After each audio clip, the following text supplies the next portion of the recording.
మీ ఆఫీసులో ఏదో మీటింగ్ ఉంది. వాడిగా వేడిగా సీరియస్ చర్చలు జరిగాయి.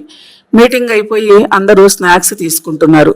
అప్పుడు హఠాత్తుగా మీ పై అధికారి మైక్ వద్దకు వచ్చి, కాస్త లైటర్ మూడ్లోకి వెళదాం, ఎవరన్నా ఇక్కడికి వచ్చి డాన్స్ చేయండి అన్నారు. మ్యూజిక్ కూడా స్టార్ట్ అయ్యింది. అయితే ఎంతమంది వెంటనే లేచి వెళ్ళి కాళ్ళు చేతులు కదపగలరు, డాన్స్ చేయగలరు? చాలా తక్కువ మందే ఉంటారు కదా. ఎందుకు అందరూ చేయలేరు? ఎంతో తెలివితేటలతో మేధస్సుతో గొప్ప ఉద్యోగాలు చేస్తున్నాం అనే గంభీరత్వంతో ఉన్న వారిని ఒక్కసారిగా స్టేజ్ మీదకి వచ్చి డాన్స్ చేయండి అంటే అది వారికి ఒక అసంబద్ధమైన అసహజమైన విషయంలా అనిపిస్తుంది. నేనేంటి 10 మంది ముందు ఎగరడం ఏంటి అనే భావం కలుగుతుంది. అది జరగదుగాక జరగదు అనే బలమైన నమ్మకం కూడా ఉంటుంది. మనలో చాలామంది తమని తాము అలా యాక్సెప్ట్ చేయలేరు. మన పట్ల మనకు ఇలాంటి అభిప్రాయాలు చాలా ఉంటాయి.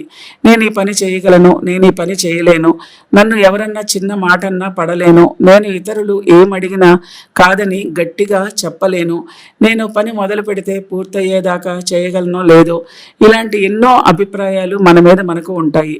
వీటన్నింటినీ కలిపి సెల్ఫ్ ఇమేజ్ అంటారు. అంటే మనల్ని మనం చూసుకునే విధానం. ఇది మన ఇంటర్నల్ బ్లూ ప్రింట్ లాంటిది. దానినే ఫాలో అవుతూ మన ఆలోచనలు, ఫీలింగ్స్, ప్రవర్తన అన్నీ ఉంటాయి. ఒక విషయాన్ని మనం ఎలా చూస్తున్నాం అనేది దీన్ని బట్టే ఉంటుంది.